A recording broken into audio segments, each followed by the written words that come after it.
So it's Jack from Diltry. This is my rig rundown. Start with the head. This is a PV 3120. It's quite a rare amp. No one really knows anything about it.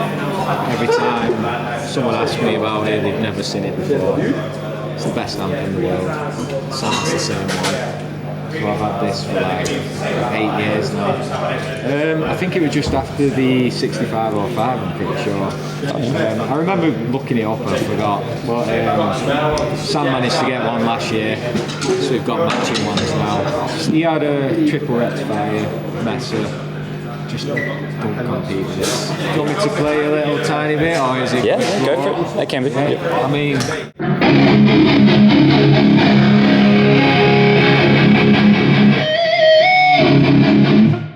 So, volume obviously irrelevant depending on where we are, but I have my treble always just past 12 o'clock. Mids usually like here 1 out of 10. I think there's 10 on there, or 1 out of 12. Yeah. As low as you can get it without it sounding like it's in a different room. Bass I always have around 12 o'clock. I've gone a bit lower today because this room's really feels quite damp. Don't need that up too much. But to be honest, the bass doesn't add more bass to your tone as such. It's more like it'll change. I think it just changes like the frequency of the tone. It doesn't actually add bass to the tone. It doesn't make it lower pitch. Yeah. Bass on heads basically. Pretty sure it just doesn't do that. So I always have that around the middle, and then the only two after that is literally the volume and gain. Gain's always just past 12. I used to crank it a bit more and scoop off the tube screamer, but I've decided now, just to avoid noise coming through, keep that as low as I can. There's a couple of settings on the back. Instead of having like a presence, we have this. So you've got tight, mid and loose, and this is similar to a presence. So we keep that on tight usually for live. We had it on loose at the studio because you get a little bit more aggression. Cuss fingers, channel switcher, I don't always use this, but we're playing a new track at this show and I need the clean. So that's the only reason I have that, otherwise I'd never bother with it. Then we've got, some people are confused as to the order I have these in, and I don't use the effects loop, just straight into the input loop. So I've got the noise suppressor there, just the bog standard S2. Threshold on max. Then I've got the miniature Ibanez tube screamer. I did used to have the bigger one, and then I tried this out, and honestly, just the same? Sounds the same to me, or just, I don't know, it's way cheaper as well if you want one. And then for this, I never turn it on. So you've got tone, level, and then your overdrive. I usually have these all around 12 o'clock, but because I've scooped off the gain on the amp, I've got my overdrive a little bit higher today.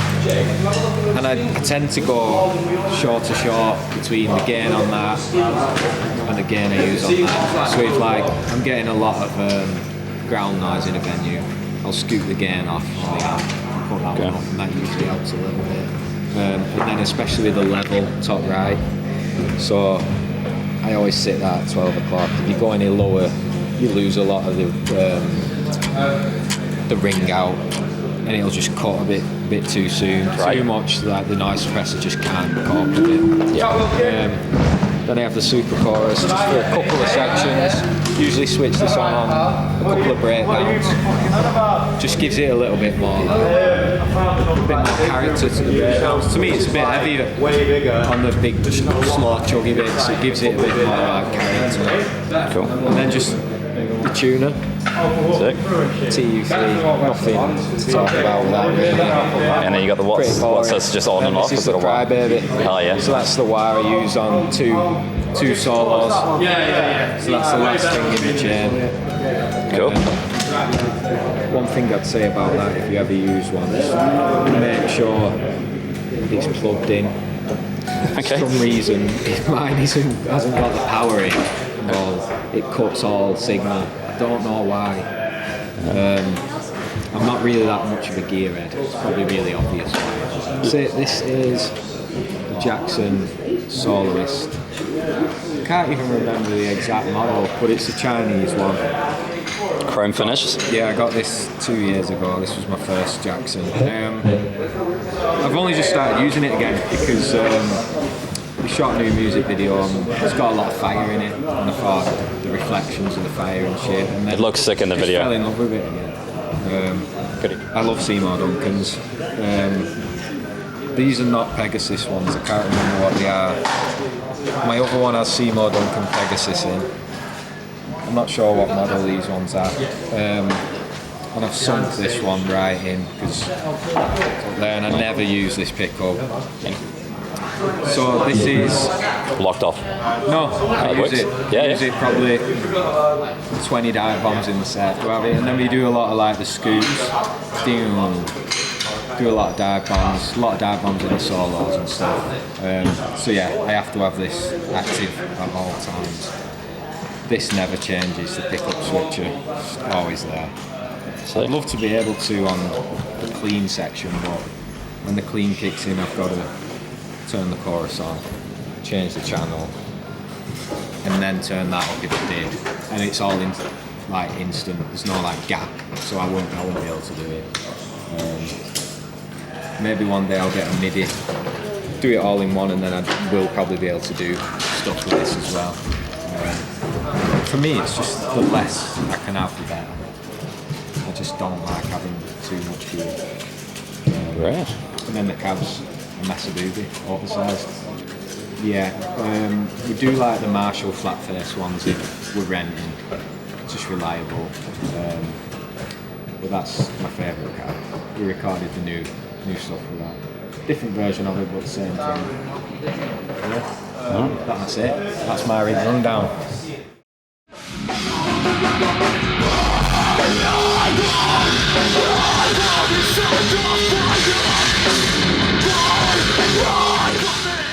Yo, this is Sam from Guilt Trip, and here's my rig rundown. So first of all, we'll start with the guitar. Myself and Jack both play Jackson. Endorsement with Jacksons, that's all we play. This specific one has become my main guitar. This is a Pro Plus Series one. It's got an Evertune, I think it's Silver Sparkle, I believe it's called. It's very pretty. It's got a bit of gold in there as well, which I think makes it even better. Evertune, amazing. So I used to do only one dive bomb on the set, and Jack does all the rest. And we thought, let's just scrap the dive bomb. I'll just get an Evertune. There's no point in me having a Floyd Rose if it don't really get used. My spare guitar, which is over there in this case, you can't see it, does have a Floyd Rose. Only gets used if I break a string. That's the American Virtuoso Jackson. That one is passive, this one is active. It's been a long time since I've had an active guitar. I believe these are the Fishburne Fluence, I believe it's pronounced, pickups. Yep. So they're active. Sounds amazing. Awesome. So I think a lot of people have issues with the initial bending of strings and figuring out how to sort the Evertune out. It's really simple. Really, really simple. You just need to look at one YouTube tutorial, you'll figure it out. Yeah. Really simple. Obviously, you don't need to bend your strings if you don't bend them in these sets, so you can just lock them in fully, whereas we do bend. So if anyone's ever dealt with an Evertune before, obviously I put it on the threshold, just before the threshold even, I can bend over into it. A lot of pinch harmonics, basically. That's the main thing, pinch harmonics. Yeah. But it comes, it's a lifesaver. I just set it up. Well, I restring it. It takes 10 minutes to restring, and it's already in tune. Like until I restring it again, which is every 3 days, 4 days on tour. So it's pretty heavy as well. I have another guitar at home. It's not a Jackson, but it has an Evertune. That was the first one I ever got, and I remember picking it up for the first time and thinking like, "Geez, this is heavy." Like as in weight heavy, not playing heavy. They seem to add a lot of weight to a guitar, but Is it a learning curve for palm muting? no, I wouldn't say so. Okay. Maybe. I mean, I got my first Evertune guitar in like 2019, so I've had it for like 5-6 years now. Wow. So I guess not really now. Not that I can remember. Cool. But I think it's no different than a Floyd Rose. Obviously, I guess with a Floyd Rose, you try not to touch the pitch as much as possible because you try not to bend it. Yeah. You try not to push it down and bend your strings or whatever. Yeah. I've got the most basic pedal board setup ever. Let's have a look at it. Right, so The reason why there's barely anything on it is, so I've changed my head recently. So I used to use a Mesa Boogie triple rectifier. That was my main head. And then we'd been looking for another one of these, the exact same as what Jack uses, a PV 3120. And they seem pretty rare, and I managed to get one last year. And that is my main amp now. And the Messers, we don't have the Mesa, and I use a 6505 as my backup now. Well, our backup, we share the backup. And I used to have a channel selector. And then we was like, you know what, let's just get rid of that. No channel selector needed. So now I've got all this beautiful space to put cables in my pedal board. And if we're flying, close in there too, why not? So all I've got is Boss tuner, Boss noise suppressor, and the tube screamer. Similar settings to Jack. Oh, you've got the threshold a little bit lower. He's got his on max. Yes, on the amp we have pretty much exactly the same cell. We have the same volume, same bass, mids, trebles. I think I have my gain slightly rolled off because I'm active. That's the only difference, is pretty much that. Just the gain rolled off on my amp purely because I have an active guitar. Yeah, if anyone can get this amp, I think it's the best amp I've ever heard in my life. Well, like, I don't know anyone else that uses one. This is my first time seeing one. It's my first time seeing two tonight. Well, some guy before I had one came up to me at merch when obviously Jack had one at that time, and told me that was his dream amp because apparently Dying Fetus used them. Oh. Whether or not you've sold me. I've seen Dying Fetus a few times and he wasn't using one then, but maybe in America he does when he didn't have to. But who knows? I have not actually looked to see if anyone specific does use one. But Guilt Trip do. Yeah. And then your tube screamer is always on? Always on. Always on. Yeah, constantly on. Yeah, it's extremely simple. Just set up, and it's good for pack down and everything. That's pretty much it, and then we don't have specific mics. Obviously, Harvey, our sound guy, for mics in the cabs. It's the first time I'm running two. You got a 57 and a Sennheiser. Yeah, and we 609. normally just run the 57. That's literally it. And then vocal mics. Harvey, what do we use for vocal mics? SEV7s. Nice. I didn't know that. And you do backups? Yes, I do quite a few. And you've got a mic preference for your voice? No, I've not figured that out yet.